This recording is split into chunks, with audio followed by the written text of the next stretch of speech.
Good morning, all. In our previous sessions, we have completed unit number 1 and unit number 2. And in the last class also, we have completed a summary of unit number 1. Now we'll go with unit number 3, that is supposed to be MTA and pulsar Doppler radar.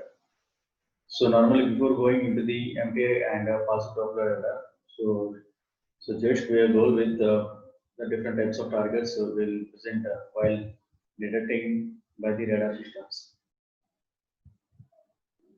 Practically, there will be two types of radars. The first one is supposed to be stationary targets, and second one, the moving targets. So stationary targets means the targets which are stationary and not in any motion.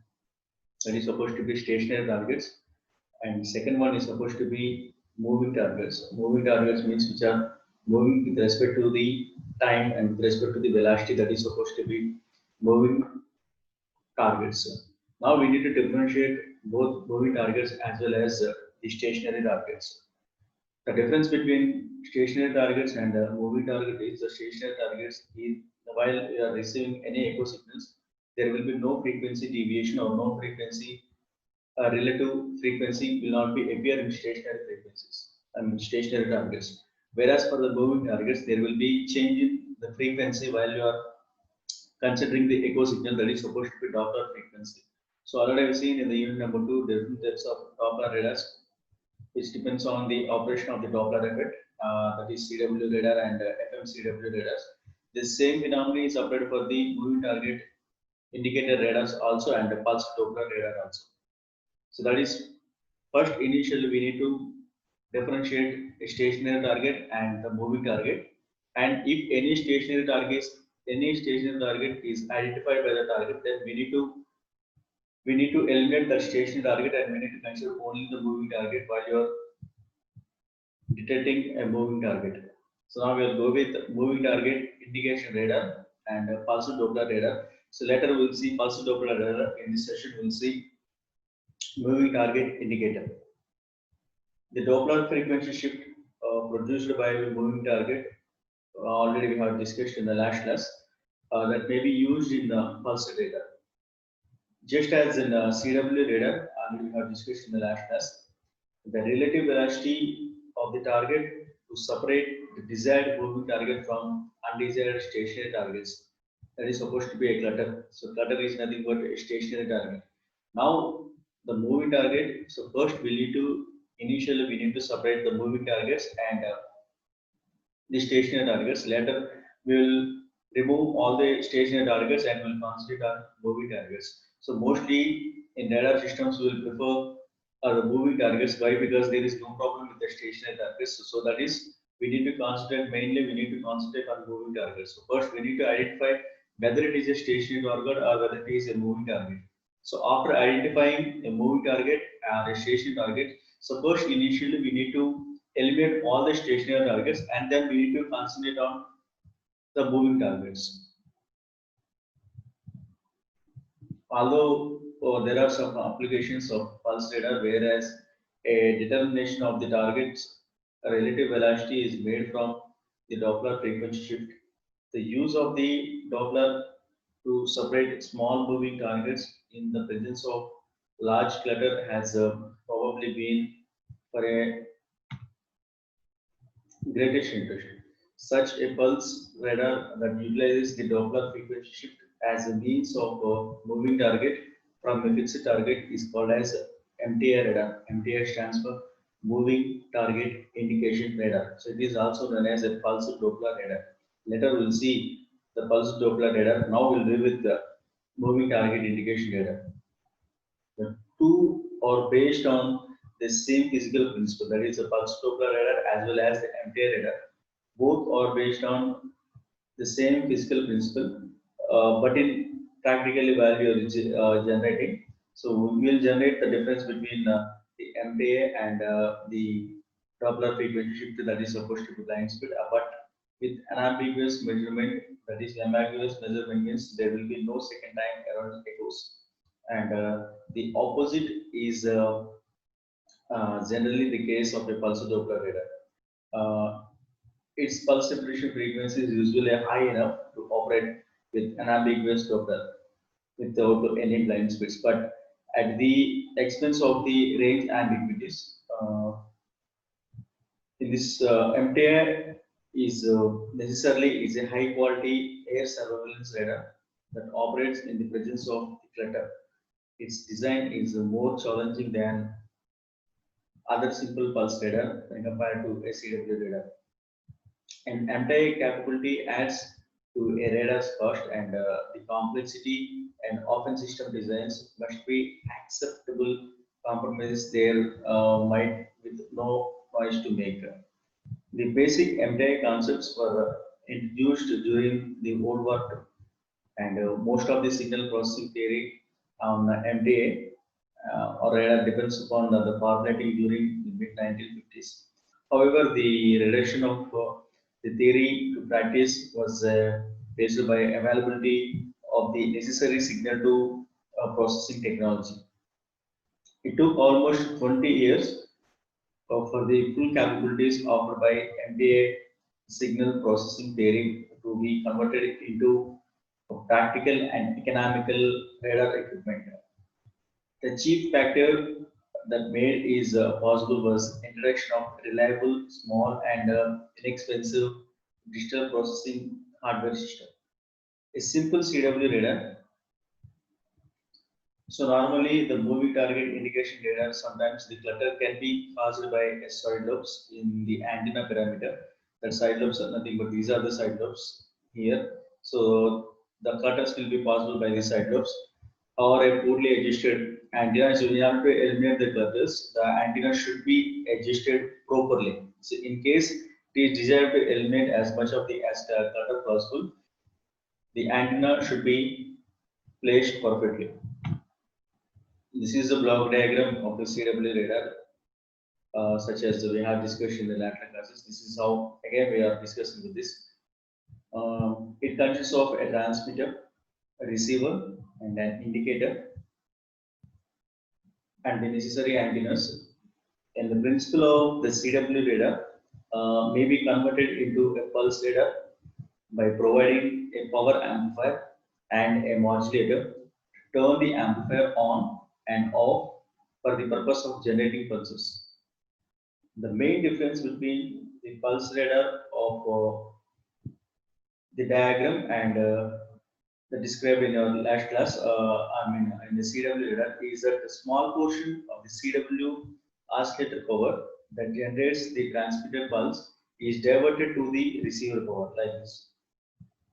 So normally the main difference between MTI radar and the CW radar is, whereas in the whatever will be the generated power, the entire generated power will transport towards the target.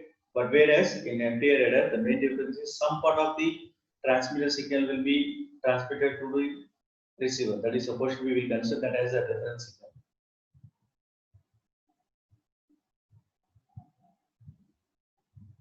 However, this CW does not more than the function of as replacement for the local oscillator.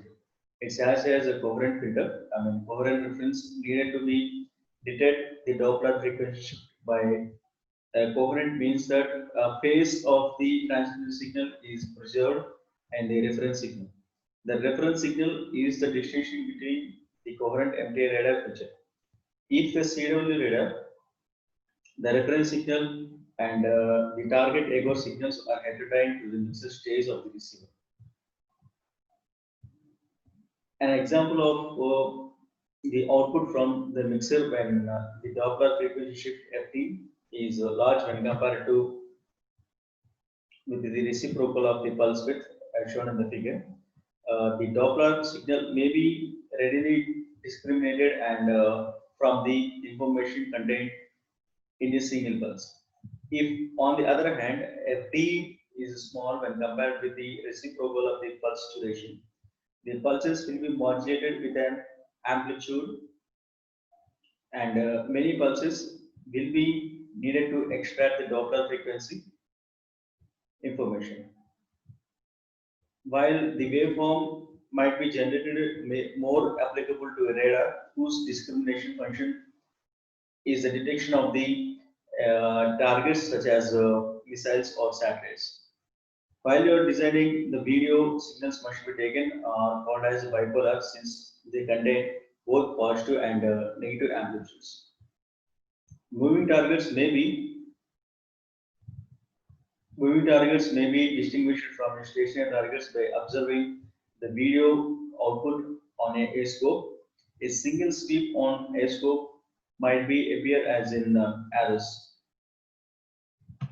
Now let us with this is some explanation or some formulas. If CW or stator voltage is represented as A1 sine 2 pi F1 of t, where A1 is the amplitude and F1 is the carrier frequency, then the reference signal will be V reference is equals to A2 into sine 2 pi Fn of t, and the Doppler frequency shifted at the echo signal that is supposed to be which is received at the receiver signal, that is V echo is equals to A3 into sine 2 pi F1 plus or minus Fd of t minus 4 pi F1 into R0 divided by C. This is what the frequency shift.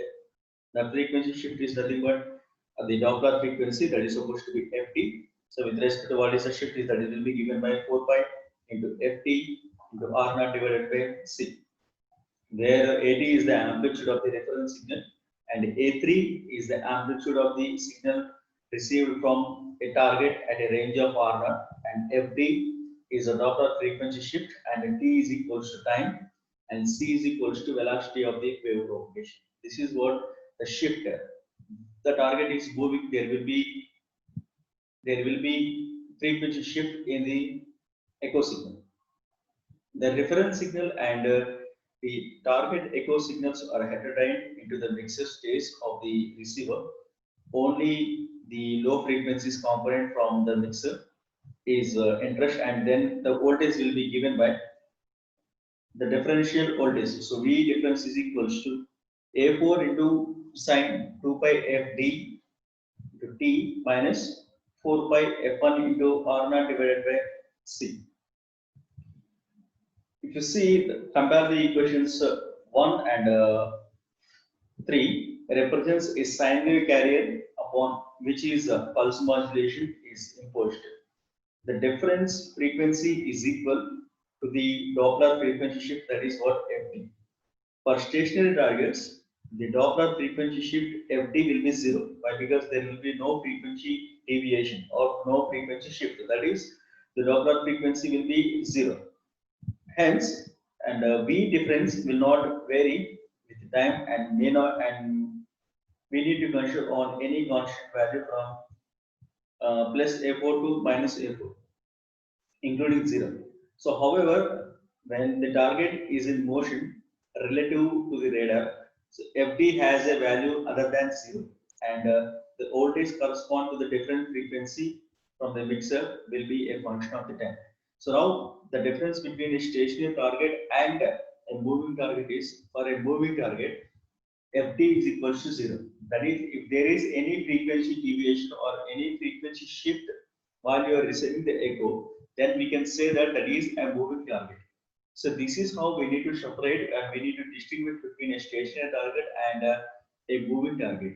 So initially we need to find out whether it is a stationary or whether it is a moving target. If it is a stationary target, so there is no use of finding that or detecting stationary targets. Our intention is we need to find out moving targets. That is, if you want to find out whether it is a frequency shift or whether a frequency deviation is there or not while you are transferring n number of pulses.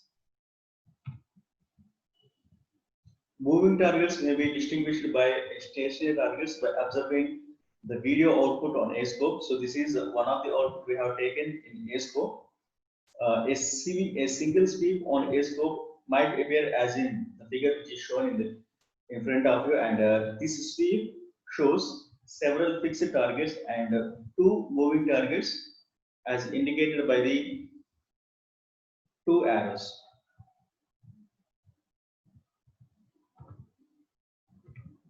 This is, so these two arrows indicates the stationary targets.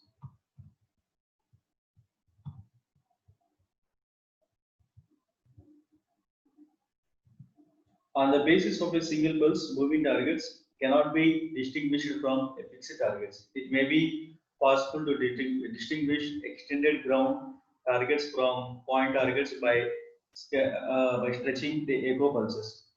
However, this is not a reliable means of discriminating the moving from a fixed target, since some fixed targets can look over by target, which is, for example, if it is a water tower, and also it will consider this is a target. And some moving targets, such as aircraft flying in information, can look over as extended targets. Successive A-scope sweeps, as shown in the figure, E echoes from a fixed targets remain a constant throughout the echo. Moving the targets vary in amplitude from sweep to sweep at a rate corresponding to the Doppler frequency. The superposition of the successive A-scope sweeps, as shown in the figure, the moving, so this one. Now to see these two arrows are indicates as a stationary targets. So now if it is moving towards the B pulse, it will be varied, and this will be added here, and this will be added here. The targets are structured by here. So this is a moving target, this is the stationary target, and this is a moving target. So this is the difference between the stationary target and the moving target. So this is how the pulses are superimposed. So this is how we need to separate whether it is a stationary target or a moving target. The moving target produces with the time a butterfly effect on a scope. So this is what the butterfly effect is. Although the butterfly effect is suitable for recognizing moving targets and a scope, it is not appropriate for the display of the PPI. That is what a pulse position indicator. So one method commonly employed to extract the Doppler information in a form suitable for the display on the PPI scope is with the delay line canceller. The delay line canceller acts as a filter to eliminate the DC component of the fixed target. So that is how the DC component means which is having a constant voltage. So for a stationary targets, whatever may be the echoes received by the target, so pulse 1, pulse 2, pulse 3, or if you send n number of pulses, whatever may be the echoes from the stationary targets have the same amplitude. That is supposed to be having the same amplitude, which can be represented as a DC signal. So while if we eliminate the DC signal, that is if a filter is placed in order to eliminate all the constant values, that if we eliminate all the constant values, that represents we have eliminated all the stationary targets. So that is, in order to eliminate the DC component, we need to use a delay line canceller. And whatever will be the DC component will be eliminated by the fixed target, and these were passed through AC components of the moving targets. So this is a delay line canceller will allows only AC and blocks DC components. The video portion of the receiver is divided into two channels. One is a normal video channel, and the other one is the second one is supposed to be the moving target, which is this is the block diagram of the MTI receiver with the delay line canceller as shown in the figure. The output from the two channels are subtracted from one another. The fixed targets with unchanging amplitudes from pulse to pulse are cancelled in subtraction. So, however, the amplitudes of the moving target echoes are not constant from pulse to pulse, and the subtraction results is in uncancelled residue. The output of the subtraction circuit is a bipolar video, just was the input. Before the bipolar video can intensity modulated or PPI display, it must be converted to unipolar by a full wave rectifier. Now let us see, this is a block diagram of the delay line canceller. Already we have discussed earlier that the delay line canceller will eliminate all the DC component and allows only AC components. Already we know, so DC component having the same amplitudes, and this delay line canceller will sense only a DC, will sell us only AC, and which which blocks all the DC components. So that is, if the receiver sends the signal to delay and cancel. If it is any DC will be stopped here, and no AC signals will be sent to a subtracted signal, and some part of the signal will be given as another input to the subtractor. That is, DC component means having the same values. So same values will be subtracted. That is, will be zeros. And AC values, we have different types of AC values. So we'll get some values. That values will be given to the Fulvio rectifier. But in order to show you, but whatever the input from the Fulvio rectifier having a bipolar. So bipolar means it contains two amplitudes. I mean, it contains both positive as well as the negative amplitudes. But in order to display on PPS scheme perfectly, it should be having only either positive value or a negative value. So that is the reason we are using a Fulvio rectifier, which converts all the input signal, all the positive signal and negative signals into only a possible positive pulse. A simple MTA radar, which is shown is in the block diagram of the simple diagram radar. It uses the difference between MTA configuration, the manner which the reference signal is generated. The coherent reference is supplied by an oscillator called COHO, which stands as a coherent oscillator, and the COHO is a stable oscillator whose frequency is same as the intermediate frequency used in the receiver. In addition to providing the reference signal, the output of the COHO, that is FC, is also mixed with the local oscillator frequency FT. The local oscillator must be stable oscillator, and it is called as STALO. So STALO stands for stable local oscillator. The RF echo signal is heterodyned with the STALO signal to produce the IF signal, just as the conventional super heterodyne receiver. The STALO and the COHO and the mixer in which they are combined pulse and low level amplification are called as receiver exciter. Because of the dual role they serve in both receiver and the transmitter. The characteristic feature of the coherent MTA radar is that the transmitter signal must be coherent. So in coherent is supposed to be that should be in same phase with the reference signal in the receiver. This is accomplished by the radar transmitter,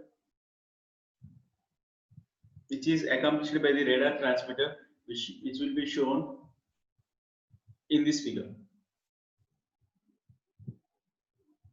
The function of the STALO is to eliminate the coherent signal to provide the necessary frequency translation from the IF and to the transmitted frequency RF. Although the phase of the STALO influences the phase of the transmitted signal, any STALO phase shift is cancelled on reception because the STALO that generates the transmitted signal also acts as a local oscillator in the receiver. The reference signal from the COHO and the IF signal are both fed to the mixer called the phase detector. The phase detector depends from the normal amplitude detector, since its output is proportional to the phase difference between the two input signals. Any one of the number of transmitter tubes types can be used as a power amplifier. This includes triodes, clystrons, or traveling wave tubes, which can be used in any one of these crossfeed amplifiers. Each of these has advantage and disadvantage. A transmitter which consists of stable low power oscillator powers by a power amplifier is sometimes called as MOPA, which stands for the Master Oscillator Power Amplifier. Before the development of the klystron amplifier, the high power transmitter available at a microwave frequencies for radar application was the magnetron oscillator. In an oscillator, the phase of the RF bears no relationship from the pulse to pulse. So for this reason, the reference signal cannot be generated by a continuously running oscillator. However, a coherent reference signal may be readily obtained with the power oscillator by readjusting the phase of the coho at the beginning of each sweep according to the phase of the transmitted pulse. The phase of the coho is locked to the phase of the transmitted pulse each time a pulse is generated. The block diagram of the MTI radar with power oscillator is as shown in the figure. A portion of the transmitted leakage signal will be mixed with the shallow output to produce an IF frequency whose phase is directly related to the phase of the transmitter.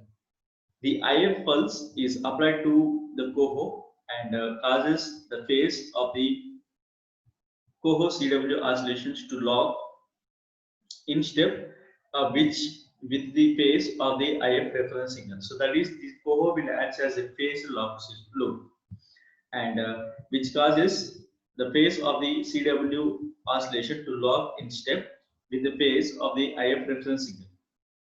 The phase of the coho is then related to the phase of the transmitter pulse and it may be used as a reference signal for the echoes which is received from the particular transmitter pulse, which upon the next transmission pulse another IF locking pulses is generated to relock the phase of the CW coho until the next locking pulse comes along.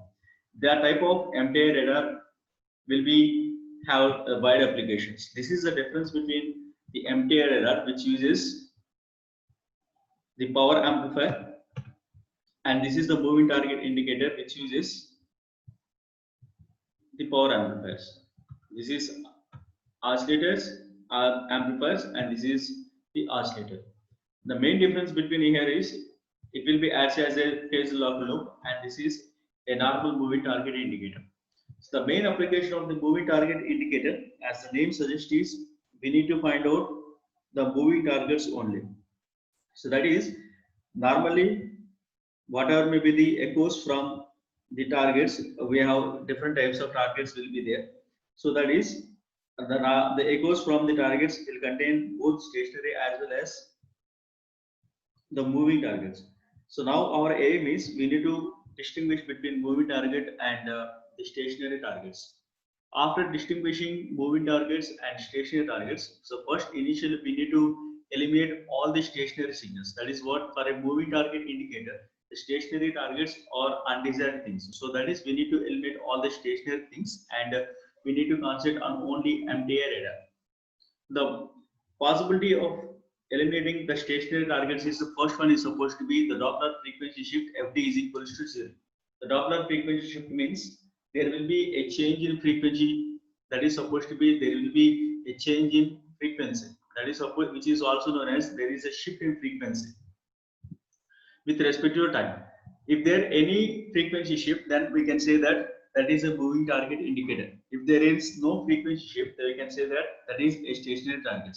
So another parameter of distinguish between the stationary target and the moving target is the stationary targets having the same amplitudes with the n number of echo signals. If you measure all the, if you analyze all the echo signals from the stationary targets, whatever may be the amplitudes of each echo having the same amplitudes, but not in the case of the MTI radar. For MTI radar, for each and echo signal, for each and every echo signal, the amplitudes will vary. If the amplitudes are varying, means we can consider that that is a moving target. If the amplitudes from the echoes are having the same amplitudes for n number of pulses, then we can say that that is a stationary target. This is how we can eliminate whether it is a stationary target or a moving target. So in order to eliminate all the stationary targets, we are using delay line cancellers as shown in the figure. This is the receiver section will enter the delay line section. Whereas the delay line section will eliminate all the DC components. So DC components having all the amplitudes have constant values. So there the DC components will be eliminated, and whatever maybe the AC components will be sent to the subtractor. So the subtractor will subtract the values. So depending upon the values, it will be went to a full wave rectifier. The main purpose of the full wave rectifier here is, in order to show a video amplifier on a PPS screen, it should be having only unipolar, whereas the output from the subtractor is a bipolar. So in order to eliminate the positive, already we know the operation of the full wave rectifier. So it gives you only the positive signal as the output. So that is whatever may be the input signal, the output is a unipolar. That is, it contains only positive signals. I mean the positive amplitudes. So after analyzing all the positive signals, the output will be displayed on the PPI screen without any difficulty. So this is the end of the session. Now in this class we already have seen. So what are the major differences between a stationary target and a moving target, and how we need to differentiate the stationary targets along with the moving targets, and what are the criterions for the stationary target and the moving targets, and so how to eliminate the stationary targets from the moving targets, and after that the moving target indicators with the different types of power amplifiers and power oscillators. In the next class we will deal with the delay line cancers. Why? Because the delay line cancers have the major impact on the moving target indicators. Why? Because the delay line cancer is the best method to eliminate the stationary targets from the moving targets. So in the next class we will see what is the operation of the delay line cancer in order to eliminate the stationary targets from the moving targets. Thank you.